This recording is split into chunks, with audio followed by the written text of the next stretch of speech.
Welcome to You Don't Know Ball. Today, we are going to be discussing the best 5 rosters in the NFL going into 2024. As always, if you don't know ball and want to know ball, be sure to subscribe, leave a like, let us know in the comments who you think is the best roster in the NFL. Let's get it started. At number 5, we have the Kansas City Chiefs. I think when me and Dobbs were talking about this pre-show, I think the biggest thing that we came to consensus of was the fact that Patrick Mahomes elevates this roster so much. Whereas outside of without Patrick Mahomes, they would not be in the top 5, obviously. But we are between a couple teams here, and the main thing we realize is these players are better because of Patrick Mahomes, and he is so good that he just raises the floor and the ceiling of this roster drastically. So I think when you look at the big stars, obviously you have Travis Kelce, one of the best tight ends in football. You have Chris Jones, one of the best interior linemen, D linemen in football, if not the best. And you add a guy like Xavier Worthy and then Hollywood Brown, pair him with Rashee Rice. This roster is pretty good. They just won 2 Super Bowls. Let's see if they can win a third in a row. Well, yeah, exactly. It's kind of on paper, you very much could argue a fair number of teams above them. But it comes down to the fact that quarterback's the most important position in football. You win back-to-back Super Bowls. I'm not going to question your roster. We had to sneak you on the list somewhere. 5 is comfortable because to the point of, yes, these other 4 rosters above them are much more stacked out minus the quarterback, while also still having good quarterbacks. But the amount of just, cap that Mahomes raises on your team indefinitely will always be a thing. And as long as he's on the Chiefs, they will very likely always be in this top 5 rosters. It's kind of just the reality of the situation at this point. Yeah, there's not much to say about the Chiefs other than 15 is probably the closest thing we're going to get to Brady in our lifetime. Real shit. That's the thing is it's very possible. And the fact that that's even possible is scary. So. No, yeah, 100%. Moving in to number 4, we have the Philadelphia Eagles. Dobbs, why do we have them at number 4? All right. And for the Eagles, the Eagles is more self-explanatory than anything. But again, back to and they would have been higher probably if not losing Jason Kelce's offseason. Normally losing one player is not that big of an impact. But when you go from having, the 3, all-pro, Pro Bowl guys in the O-line, so now just down to 2. And despite that, 2 still fantastic linemen in Jordan Mailata and Lane Johnson, right? But outside of that, Landon Dickerson playing great football for sure. But actually, I'll say playing good football, not great yet. And then with Cam Jurgens, okay, we're moving back over to that natural center position. And then now with Tyler Steen, we got to see out there, right? Not just hearing how great he's been at practice, which we've been hearing for months now. But now it's time to actually see it in action. And I trust Jeff Stoutland. I do believe that Steen will probably come in and be playing great football. But until we see it, right, we can't assume something until we see it out on the field. So assuming that this O-line is still a really good unit, assuming that Devontae Smith and A.J. Brown are still the duo that they have been. Yeah, there's questions about wide receiver 3, but I don't know. A little birdie's been telling me that my assumptions, I think Johnny Wilson's going to step in, and all of a sudden, and this is my prediction, but again, all of a sudden, if that's the case, you got a 6'7" guy to defend with the lightning fast, crispy route runner Devontae Smith, along with just the unit of a man, A.J. Brown. All of a sudden, this Philly offense, not that it already wasn't. And then Saquon, there's no, you don't have to explain that this offense is out of control. And then on defense, perhaps more questions, perhaps, with, we're at a point now where, at least as far as I'm seeing it, we're going to have Cooper DeJean in the slot, right? You're going to have Quinion out there too. But I feel like the reality is, I don't know. There certainly is more questions on the Eagles defense with Devin White coming in. Reed Blankenship had a good year last year, but is it going to continue? Chauncey Gardner-Johnson, where is he going to fit back into this defense? There's more questions, but I think the addition of Bryce Huff, Jalen Carter already being one of the best interior defenders last year, right? Sweat is still a great, whether you have him inside or outside, he's still a great D lineman. Brandon Graham, despite the fact that he's getting old, is still a fantastic player. So, there's less questions than there are, if that makes sense. There's more answers than questions. So the bottom line is the Eagles are still one of the top rosters in football, and there's no questioning that. I think their offense is so high powered that even the shortcomings on defense, which may be covered up because we have Vic Fangio in there. It's not going to be the mess that was last year. They have Kellen Moore and they have Vic Fangio as coordinators now. So we could see a drastic talent difference simply based off the play calling and scheme that these new coordinators are bringing in.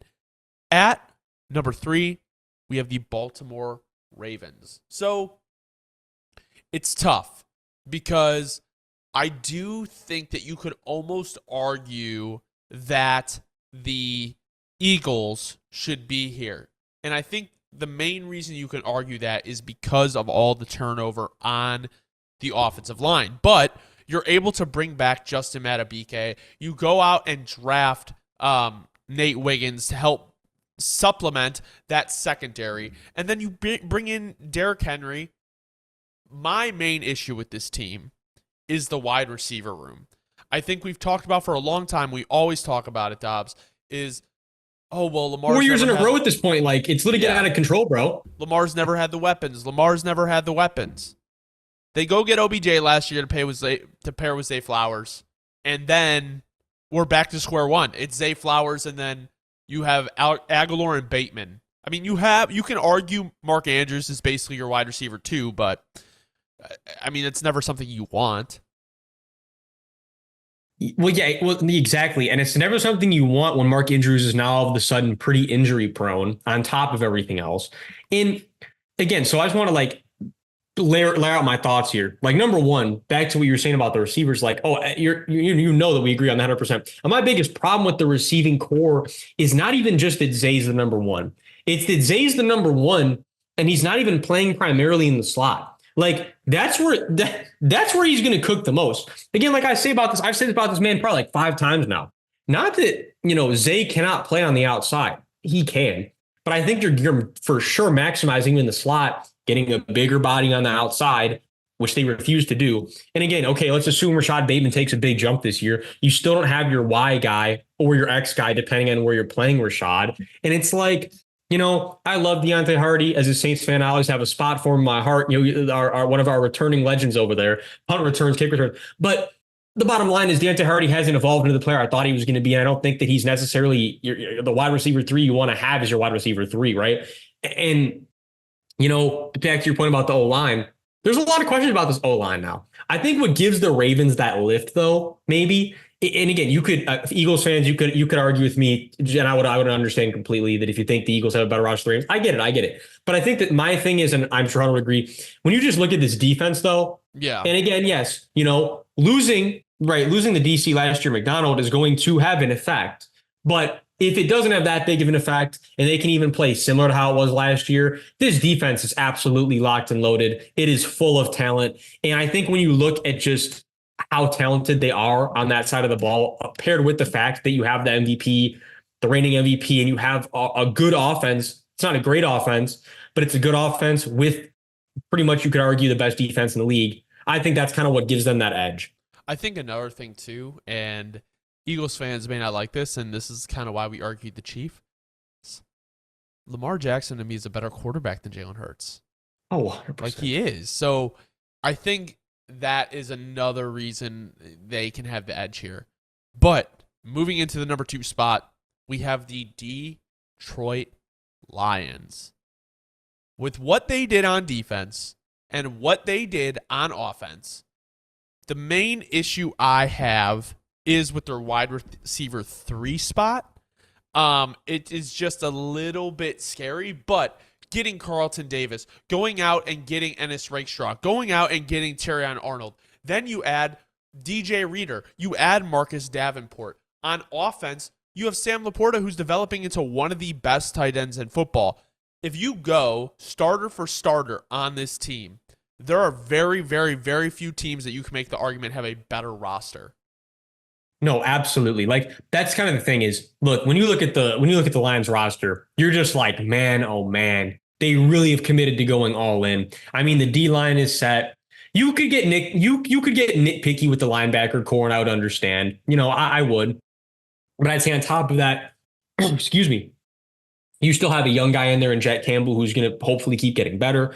And, The cornerback room, like you said, two young studs that should be able to come in, play really good ball, right? Carlton Davis as well. And then the offense. I mean, the O-line is the best O-line in football. There's no arguing it at this point. You have two guys that are playing at the top of their position group in Frank Ragnow and then Penei Sewell.